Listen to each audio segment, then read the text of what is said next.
Hi everyone, welcome to Chinese Pod. My name's Fiona. This is Constance. And I'm Gwilym. And today we have with us again. Would you like to introduce yourself? Hello guys, my name is Caro from Montreal. Woo! So Kurtis here, whoop whoop. Kurtis here is our C-Pod holiday party winner from last year, and we had a Skype after the competition where we taught Kurtis a joke. Now, Kurtis was very, very, very brave and went into the wild of Canada and found some Chinese natives and practiced the joke with them. So we'll get to see that in a bit. So today's video is going to be about, well, first of all, we get to share in the excitement of Kurtis practicing in his Chinese, as well as learn some practical tips to overcome nerves when you're speaking Chinese. And then finally, we're going to be teaching you some useful phrases for this holiday, as well as the upcoming New Year, Chinese New Year. So it's great because you can have a couple of phrases that will last you all the way through these 3 months. Mm-hmm. So if you haven't seen that video, go check it out, as well as all of our Christmas videos we did last year. Yes, that's right. We have some very weird phrases about bloating, weird Christmas pies. We've got the lot, so do go check out that playlist. Okay, so first things first, let's see Kurtis's successful joke telling. All right. So let's watch that clip. 对不起，你说普通话吗？对啊，对。请问你可以帮我吗？帮你什么？我有一个笑话，你要不要听？可以啊。OK 面条踩了包子，包子很生气，打了面条，面条跑了。一天包子看见了方便面，包子一边打方便面一边说：“你以为烫了头发我就不认识你了？”好笑话。还行，但是你说的真的很好哎。Oh my God, so nervous. 不是，你真的说的很好，very good. Okay, thanks. Okay. Okay, that's it. Thank you. 你发音很准，真的说的很好。I don't understand everything. What do you mean by it? I said you speak very good. So you understood a bit? No, I understand everything. Oh, thank God. Okay, good. Yeah, honestly, very good. Okay, yeah. Thanks. Continue. Thanks. Can I get chopsticks, please? I really hope I got that. I freaked out. I didn't even speak freaking Chinese after. Holy I'm freaking out. That was really, really well done. Honestly, genuinely. Watching you, Gwilym was like biting his nails, just like, will he do it? Will he do it? I thought she wouldn't understand, and then she was like, yeah, that was kind of good. Right? I think, first of all, now thinking about it, the joke was quite long for the setup. And then also it was one of those, like we talked about in the video, 冷笑话. It was a cold joke, like a kind of an awkward joke. So it was normal that she didn't go, pwa, pwa, pwa, pwa, pwa. Only Constance and I laugh like that in those kind of jokes. But you could tell how like happy you were when you finished it. You went straight back to English and you're like, oh, I'm so stressed. And Okay, I was like, I'm done. That's it. Yeah. Constance definitely- pointed out that you remembered to get your quaidzi, your Yeah. chopsticks. The chopsticks. Like most people just run out of there. Yes. Like, get out as soon as quicker. So maybe some feedback on well maybe actually tell first, us. yeah, first, how- do you want to tell us how did you prepare for this? Let's start with some good things. Actually, let's start with maybe the difficulties, and then we'll move on to the positives. So like, have a nice little wrap up. Okay, so basically what I did the night before was that I found the lesson, right? The joke lesson, the noodles, and I put it on my iPod, and I was literally like the whole night just, she actually spoke really fast in the lesson, so I was like freaking out. Right? And then the next day I was like, hey, let's go downtown, find some nice Asian girl, and then hungry too, so it was a good time to like break the ice. And then it was difficult to approach her because I felt like, well, when I was in China, I assumed everyone spoke Chinese, right? But when I approached her, I felt sort of bad because I'm like, what if she's not Chinese and she's Korean or something else? And I was just nervous that it would come across like very rude. Yeah. So that was like my biggest fear when I was approaching like my victims. How did you pick your victims? Did you look for like friendly faces or?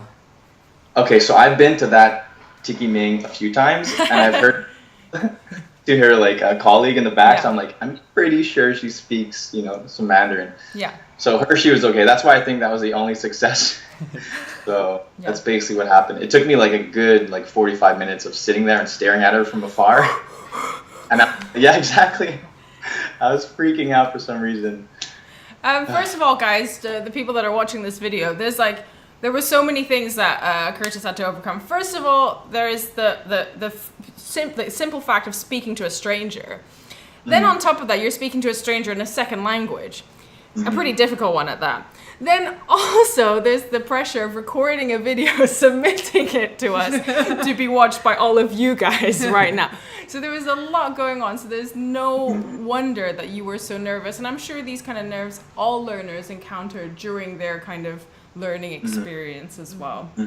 So basically you just listened to it on repeat. Did you practice saying it out loud or recording yourself? I was speaking a lot to myself. That was actually a good idea. I should have done that, record myself. But however, I didn't do that. But I was actually really worried about pronunciation, just in general, because I'm so nitpicky with my own pronunciation. So I felt like I didn't really care about the joke. I was like, hey, if she doesn't laugh, it's fine. It's not my fault. It was Chinese pod. It's our fault for the bad joke. Well, I think this is a good freaking out about pronunciation. I think this is a good time for Constance to give you her feedback for next time when you're practicing, whether it be a joke, a sentence structure, a line that you've learned anywhere on a textbook or on Chinese pod. So what was the main tip that you wanted to give Kurtis? It's like you said, the pronunciation, right? But basically your pronunciation is really good. I can understand everything. Either I don't know the joke, I still can understand everything. And the thing is, just pay attention on your first tones.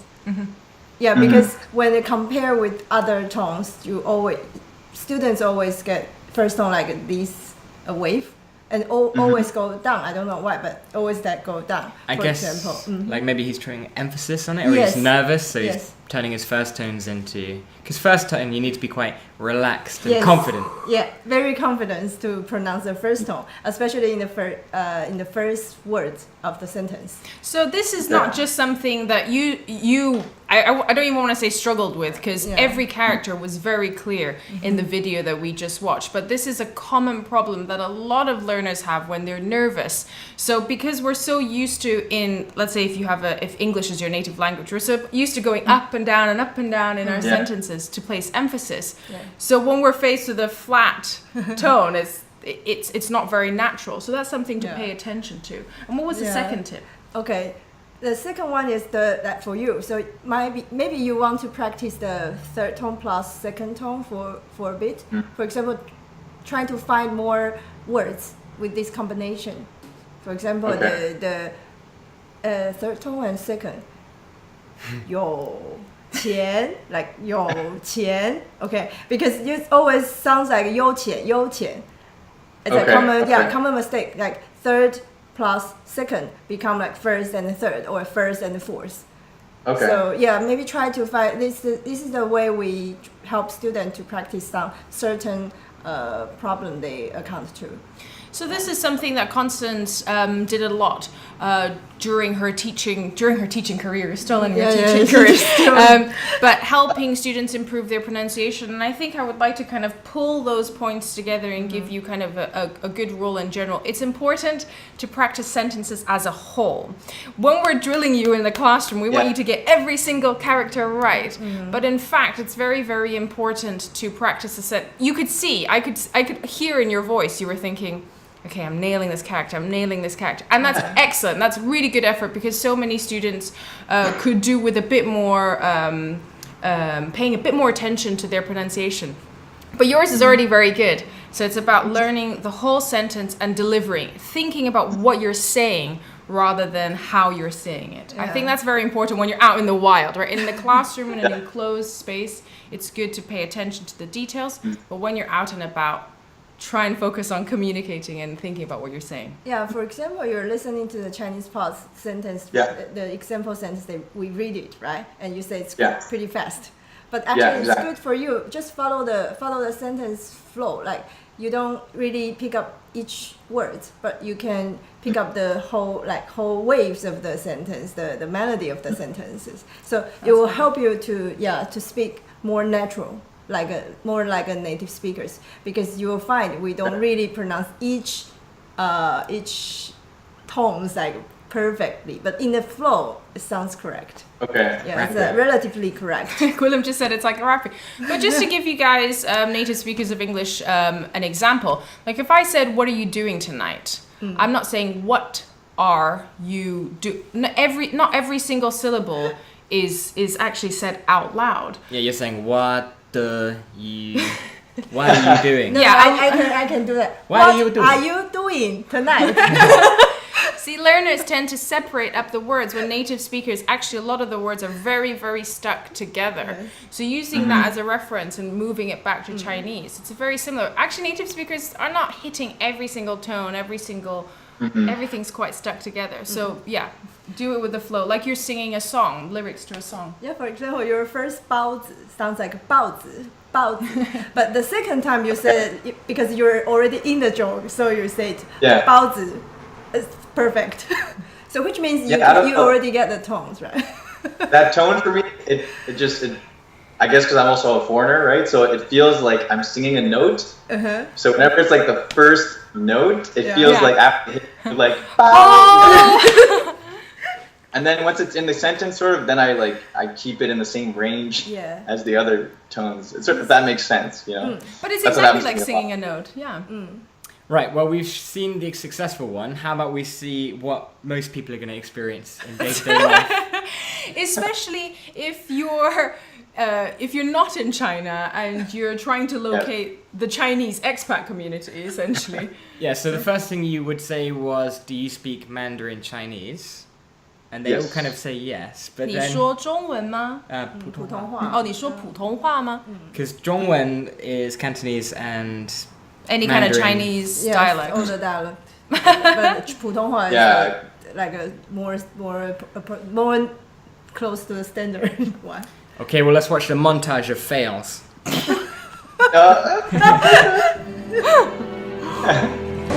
found a girl over there. 抱着，上前打。对不起，你说普通话吗？你说普通话吗？ No? Oh man. Okay. Here we go. Attempt number 3. They're a couple. I feel bad. 对不起，你们说普通话吗？一点儿。Just a little. Oh man, what a fail then. Okay, never mind then. Dang it, huge right now. What a fail again. 3 for 5. Okay, I think it's a couple over that walk by. We're sitting down. I think I'm in a quieter place, so it's better to approach people here. I think I found a group of people. Okay, I'm gonna approach them.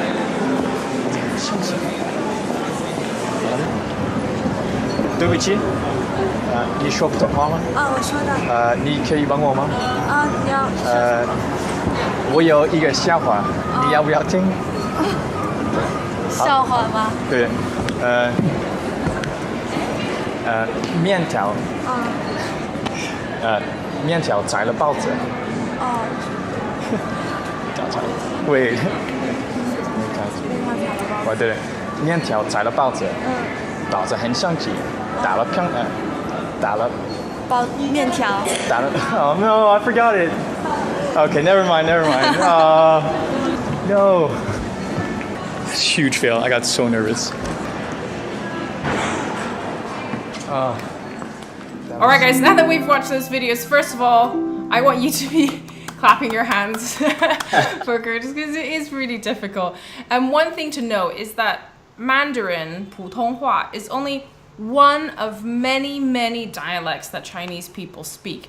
And often that's not their native language, so it's more than possible and very common that you'll come across someone that either speaks a bit of Chinese, no Chinese, and most likely another language. So don't be too. It is frustrating, I guess, when you're like, but I've just spent all this time learning this language, practicing this joke, and you speak Cantonese. But it is very common. So I guess we should translate it into Cantonese. Next time, Cantonese pod for you. Maybe. But I guess if you're wanting to practice your Chinese and you're not in a Chinese-speaking environment, probably a good thing to do is check out what the background of your local Chinese population is, right? A lot of people that move abroad, I mean, for example, in the UK, Cantonese is like the default Yes, language. my version of Chinese food, like Chinese takeaway, is actually like dim sum and Cantonese food. Or like pok choi, right? In a lot of restaurants, they'll write pok choi, but it's actually just bai cai, but it's just because it's Cantonese. Okay. So is there lots of Cantonese in your town? Initial idea was to hit up my Chinatown because I'm always there. Yeah. You know. And the only thing is that it was freezing outside, so I wasn't gonna put outside. So I only had like restaurants, and that was weird if I wasn't gonna eat there. And most of them are a bit older, so I was worried that they wouldn't understand me at all. So I was like, oh, I'll go to a mall, I'll find some young people who, you know, and that didn't work out well because it turns out like, for the most part, those young people didn't actually speak properly or enough of their, I guess, their mother tongue. Yeah. So I was trying to choose in between old and young, and I felt just awful about it. But there are a lot of Chinese people in Montreal, that's for sure. Okay, let's just do a quick wrap up here. So a tip for all of you guys out there learning Chinese. Take a deep breath. When you get nervous, your tones, it's very easy for your tones to go brrr, like Constance said, like they suddenly go into these nice little waves. So take a deep breath, have a little think, and just enjoy the fact that you're communicating with someone, you're telling someone something, and try it. When you're actually out there speaking to someone, you don't need to be too nervous about the tones of each particular character. When you're learning a Chinese phrase, it's good to listen to a native speaker and almost mimic that flow, that the lyrics that you hear in that song that is Mandarin. Yeah. And Constance, anything else that you would like to share with our users? It's just like I said, just practice as a sentence or as a words. Just don't practice each character. It's kind of like ruin your sentence because you're too focused on each pronunciation. And then be confident with your first tone and be aware when you start talking because the good start will give you more courage, right? We're so demanding as Chinese teachers. We're like, we want you to get every tone right, but we also want you to be relaxed. So we're demanding. It's a demanding language, but all of you guys can definitely achieve it. The main thing is just confidence, just speaking. Even even if you do it all wrong, at least you spoke to them. Okay, well, Kurtis, we would like to give you a couple of phrases for you to head into 2017, the year of the chicken, and that you can use it all the way through Christmas, the New Year, all the way to Chinese New Year. So first of all, the phrase that I would like to share with you is 佳节愉快. So let me break that down for you before you practice it. 佳 means something that's very good. 节 means holiday, so good holiday. 愉快means happy, so it's essentially happy good holiday, right? Happy holiday. So you can use this on any holiday that you encounter and you just want to wish someone happy holidays. So Guillermo, would you like to try it once first? 佳节愉快. 佳节愉快. 佳节愉快. Yeah, 佳节愉快. 佳节愉快. Would you like to give it a go? Yes. First note again. 佳节愉快. Very good. Excellent. 佳节愉快. Woo! Facts. See, the first tone, just be confident, just launch into it. Okay, and do you know how to say Happy New Year by any chance? Happy Chinese New Year. Happy Or New just Year. Happy New Year. So it is 新年快乐. 快乐 again is happy, another way to say happy. 新年快乐. Gwilym? 新年快乐. 新年快乐. 快乐. 快乐. 新年快乐. 年快. What's the difference between 愉快 and 快乐? 愉快 is more literal. Literal. But 快乐 is like normal, happy. I would say, yeah, 快乐 is like happy or happiness. 愉快 almost, I feel like I would describe it in English as a sense of serenity. So if you've just been on a lovely holiday, right, I can be like, 快乐，你度假愉快吗?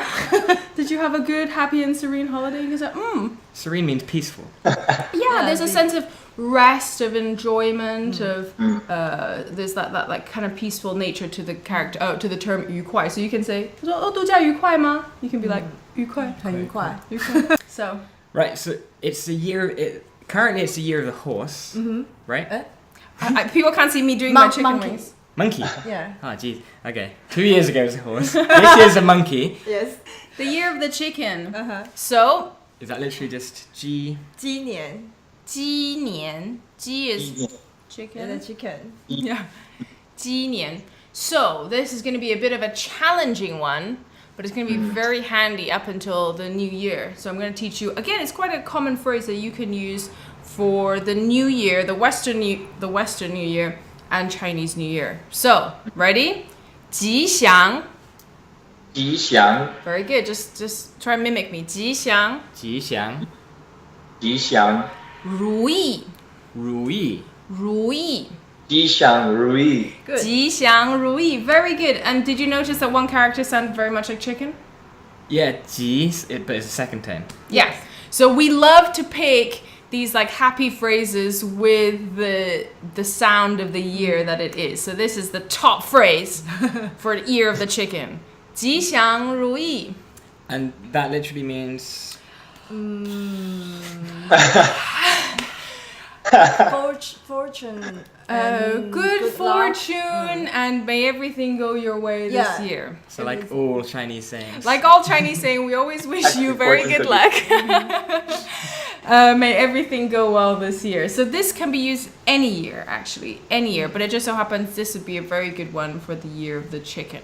Okay, so let's just recap those three phrases. We'll start with 佳节愉快. 佳节愉快. 佳节愉快 Very good. 新年快乐. 新年快乐. 新年快乐 Okay, and finally, 吉祥如意. 吉祥如意. Why should we do that? 吉祥如意 Actually, guys, I've taught you something completely incorrect. It should be like this, not like. What is this exactly? No, it's not. It's just fee. This It's not- is This like is- 恭喜发财. So It's like- yeah, so Congratulations. when New Year's you can be like 新年快乐, 吉祥如意. 吉祥如意. Yeah. It's not like this, Gwilym. You're not the queen. What's special about the chicken year versus maybe the monkey year? Is it is a chicken like good for making money or intelligent? Chicken means that you can go well with others, because there always be a group. Like So lots you're a of- team player. Good year It's for more like, yeah. teamwork. and you know how to save money. Like what the chicken year means. Like if you burn in the chicken year, people will think, okay, you're good to get along with others, and you're good at saving money. Okay, well there you go. Some stereotypes people have for people born in the year of the chicken. What year were you born in? Dragon. Rabbit.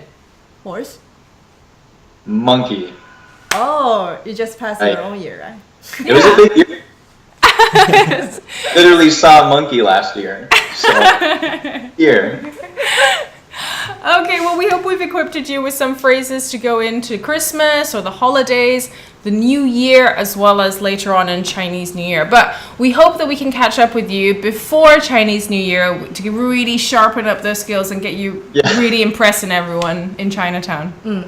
And any other watchers watching, feel free to send us your like POV shots of Yes, talking please, to Chinese people. come on. Like, Right we on. love it. And look at this. You get, like, detailed feedback. We can give so, Really helpful, actually. all right, guys. We hope you enjoyed today's video. Happy New Year. 新年快乐. 佳节愉快. Happy holidays. And 吉祥如意. May you have good luck and may everything go your way this year. We'll see you again next time, guys. Bye. Bye.